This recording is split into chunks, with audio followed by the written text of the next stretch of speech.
Hey guys, Ultra Maximus back with another Transformers review. This time we're taking a look at an Autobot, the first of the car vehicles for the Age of Extinction that I've picked up at least. I do have a first edition Optimus Prime, but I have not picked up any of the other Autobots yet, and this is Drift. And there are two of them I was really looking forward to, this guy and Autobot Hound, who is a Voyager class, and I have not yet seen him. So let's take a look at the package on this guy and see what we think.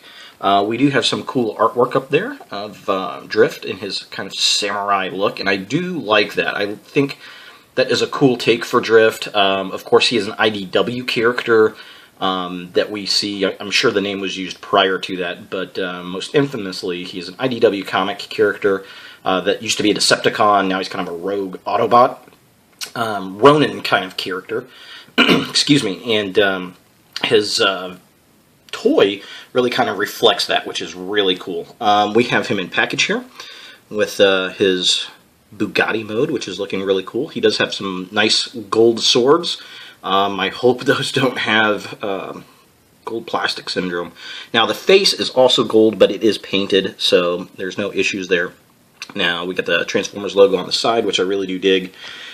Looking for this character in the store, you're probably going to have to pick up 2 or 3 to find one with the gold paint that looks proper on it. There was a lot of really bad paints.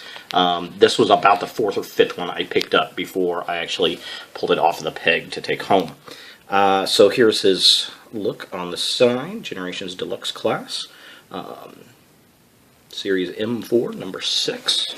Nothing on the side as usual, and of course there's really nothing on the bottom of the package. So here's the back of the package, kind of a wide shot, with him in his robot mode and his Bugatti mode. Very cool stuff. You can also get Drift and Strafe, and there is his bio if you want to pause and read that. I like how they keep the fact that he was a Decepticon, now he's an Autobot. That is very cool for the character's bio. They're kind of pulling that in, which is very, very nice.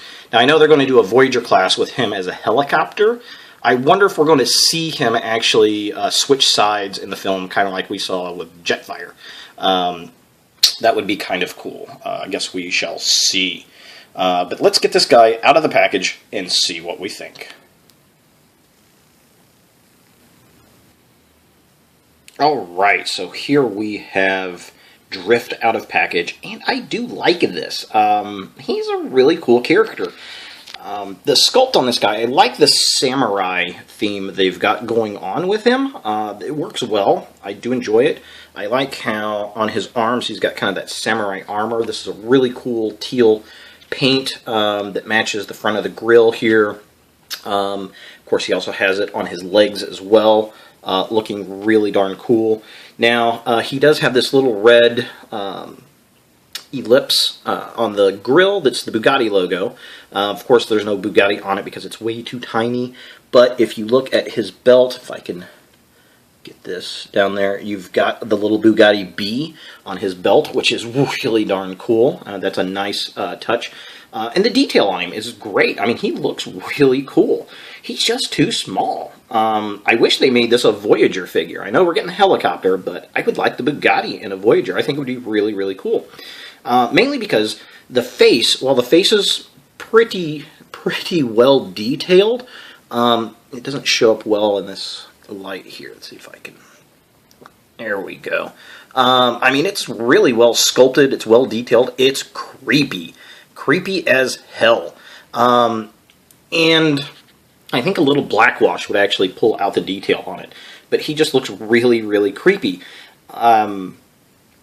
To be honest, I hope his mouth doesn't move in the movie when he talks. I would like to see that a motionless face, like an actual samurai kabuki mask. I think that's right. Is that what they're called? Kabukis? I think that would be really, really cool if it just didn't move. It would just be really creepy and really cool. He's got the nice helmet sculpt. He does have light piping, but it doesn't work all that great.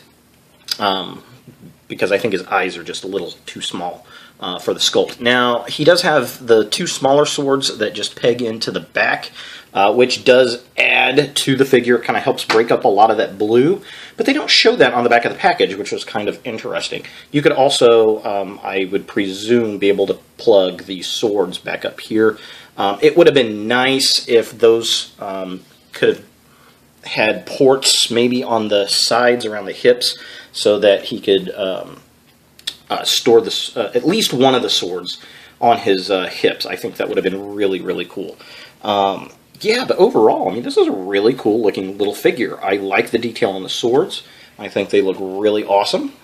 He's got some car kibble hanging off of the back, but that's okay. That's what Transformers do.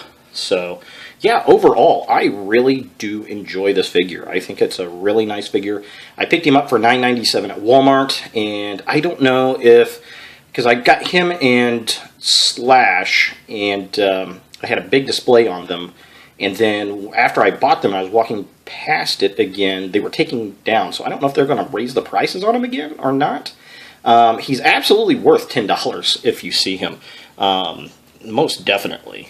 Very cool figure thus far. So let's get him in his Bugatti mode and see what we think about that. Alright, so here we have Drift on his Bugatti mode, and it looks really cool. I do like this. He is a shell former, 100%. Very little actual transformation. You straighten up the legs, you twist the head back around and flip it up. That's really about it. Everything else is pretty much the car that unfolds around him, which is unfortunate, and it's kind of difficult. Now, the other thing is, if you notice, inside the car, I put the little swords, because there's nowhere to store it in vehicle mode. Now, the large swords that you can put on the bottom of the vehicle, he's pretty much, there he is, which is good, but there's nothing for the small swords. So I just open up the doors and put the swords inside and just kind of lean them up so it's not too bad. Now, because this is a dark blue, you don't really notice it that much unless you got a lot of light on it, as I do here. But if you know the proper place to put the small swords, let me know. I would like to know where that is. Put that in the comments, because the instructions don't tell you. Overall, I mean, the paint on this thing looks really, really nice. We got nice detail with the gas cap there. I like the two-tone look to it. The Autobot logo is black, which is nice. The only thing is this blue is a little bit different than this blue, and it really shows up in the light. When you don't have a light on it, it's not that difficult to notice, or it's not easy to notice. It looks pretty decent, but when you have it lit up, it does really kind of show off the differences. I do like the painted headlights, so the grille looks amazing. Just looks really, really cool. We got some nice molded in detail on the back, the top of the back here. Just looks really cool. The door handle, all that stuff. The wheels, I like when they paint the wheels. That is very cool stuff. The back of the vehicle looks pretty nice. We got the black and the Bugatti logo embossed there, which is really cool. We've got the silver. It'd been nice to have a little bit of red in there. That would have been cool. And he's got his little exhaust ports down there, which looks really, really nice. All in all, it's a really cool vehicle mode. It's a shame there's no place to put the little swords. That just drives me nuts. And I know I'm missing something, but it's not in the instruction sheet at all. But yeah, overall, I really like this figure. If you can find this for $9.97 at Walmart, absolutely pick him up. He is a cool figure, even though he is a shell former. You know, I can overlook that because, well, he's very different, he's very cool, and he's Drift, and he has lots of swords, and that's always fun. So there he is, Drift, from Transformers 4, Age of Extinction. Thanks for watching, guys, and look for more videos in the future.